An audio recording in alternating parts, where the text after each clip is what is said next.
आज सकाळी सकाळीच खूप गडबड गोंधळ झालेला आहे. तर चला झटपट नाश्ता तयार करूया. तर इथं लसूण, अद्रक, मिरची, मीठ घेतलं आणि मिक्सरला बारीक केलंय. बेसन पिठामध्ये हळद, मीठ, हिंग, खायचा सोडा टाकला थोडासा. थोड्या थोड्या पाण्याचा वापर करून बॅटर तयार करून घेतलं. उकडलेले बटाटे कुस्करून घेतले हाताने. नंतर तडका पॅनमध्ये तेल गरम करून जिरा, मोहरी चांगली तडतडून दिली.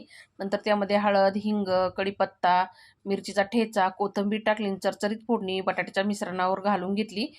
लगेच वडे तयार करून घेतले आणि ब्रेडवरती बटाट्याचं मिश्रण ठेवून वरून एक ब्रेड ठेवून ना त्रिकोणी आकारावर कट करून घेतलं. इथं बॅटर तयारच होतं. लगेच बॅटरमध्ये डीप करून गरम तेलामध्ये सोडून घेतले. आलटी-पलटी करून दोन्ही साईडनी क्रिस्पीपणा येऊपर्यंत फ्राय करून घेतले. काढून घेतले आणि लगेच इथं मी वडे तेलामध्ये सोडून घेतले. वडे पण मस्त आलटी-पलटी करून दोन्ही साईडनी चांगली फ्राय करून घेतले. तर तयार झाला इथं वडापाव आणि पॅटीस. तर आजचा नाश्ता मेसमध्ये वडापाव पॅटीस होता. तर चला भेटूया दुसऱ्या व्हिडिओमध्ये. धन्यवाद.